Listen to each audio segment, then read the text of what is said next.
There's a war raging. It's against normal politics.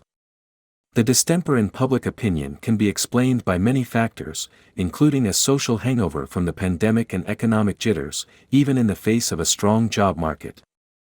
But there's a powerful case that at the heart of our uneasiness is a widespread sense that politics just isn't normal anymore. Let's get the obvious out of the way. Normal is a problematic concept. Legal segregation was seen by many white people as normal for a long time. It needed to be overthrown. The word was deployed for decades to marginalize and mock LGBTQ people, as Andrew Sullivan underscored with the ironic title of his classic book on homosexuality published in the mid-1990s, Virtually Normal.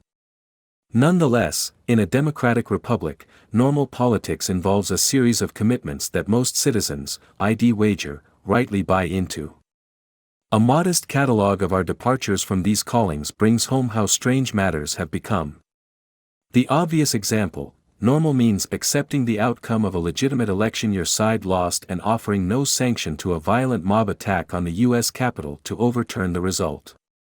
Yet a recent CBS News/YouGov poll found that 69% of Republicans and those who lean their way don't believe President Biden is a legitimate president, and 75% say the idea that Donald Trump won in 2020 is a reason to vote for him.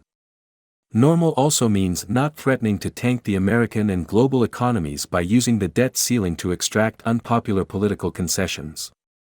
Sure, raising the debt ceiling has often involved political skirmishes. But it wasn't until a decade ago that Republicans, note, only when a Democrat is in the White House, were willing to take the country to the brink to force spending cuts. It's not, by the way, about deficits. If it were, the GOP would put the big tax cuts they passed under Trump on the table, too. Normal means that a party does not use its power in the courts and state legislatures to render elections close to meaningless by rigging district lines so their opponents can't hope to win power unless they secure improbable landslides. Again, this is a matter of degree. Gerrymanders have been used by both parties and go all the way back to the most famous one drawn in the early 1800s in Massachusetts and named after Governor Elbridge Gerry. He sliced and diced Essex County to give his Jeffersonian Democratic Republicans an edge over the Federalists. But gerrymanders have become more shameless and, thanks to technology and sophisticated data analysis, more effective. The courts, especially in Republican states, state courts threw out Democratic gerrymanders in New York and Maryland last year, have been complicit in ratifying outrageous maps. To show how partisan this is, consider that last month, a newly elected Republican majority on the North Carolina Supreme Court reversed a ruling by the very same court, with a significantly different membership, from just a year earlier that lopsided GOP-drawn maps were discriminatory and anti-competitive. Parties can't be held accountable if the voters are nearly powerless to remove them from power. See, Viktor Orban. That's not normal for a democracy. The ideological fights engulfing public schools and public libraries involving, among other things, the removal of books from libraries and the gutting of curriculums aren't normal either. It's true that we have had battles of this sort before. In the 1960s, the radical right went after books that were seen as socialistic and propagandistic, said Matthew Dallek, the author of the recently published Birchers, How the John Birch Society Radicalized the American Right.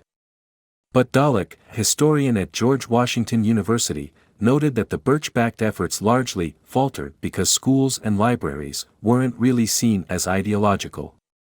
They were seen as examples of good government. The biggest difference between then and now is that these efforts have become much more mainstreamed. They are positioned in the middle of the Republican Party, he told me. What was once widely seen as fringe has become a major force in many parts of the country. The breakdown of normal has been a long time in gestation. Dallek sees the end of the Cold War as having had a destabilizing effect on politics, weakening the ability of Republican establishment figures to contain their fringe. And the great inflation of the 1970s, rising inequality since the 1980s, the Great Recession after 2008 and the dislocations from the pandemic all contributed to a sense of economic turmoil that weakened shared bonds. So did the end of the long New Deal era consensus, said Nicole Hemmer, a historian at Vanderbilt University. It hasn't been replaced by a new one. The disintegration of normal has, not accidentally, coincided with the disintegration of norms, said Hemmer, author of Partisans, the conservative revolutionaries who remade American politics in the 1990s. Norms are based on consensus, and when that consensus breaks down, there is a breakdown in a common set of beliefs, a common set of commitments, and the guardrails go away. Normal has been oppressive for many people, so it's not that consensus for consensus' sake is an ideal, she told me. But I do think that the idea of a shared set of values and a shared commitment to a political project is essential to democracy.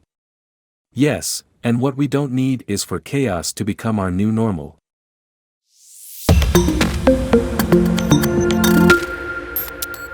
There's a war raging. It's against normal politics.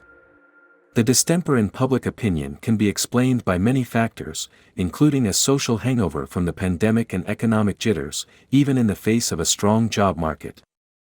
But there's a powerful case that at the heart of our uneasiness is a widespread sense that politics just isn't normal anymore. Let's get the obvious out of the way: normal is a problematic concept. Legal segregation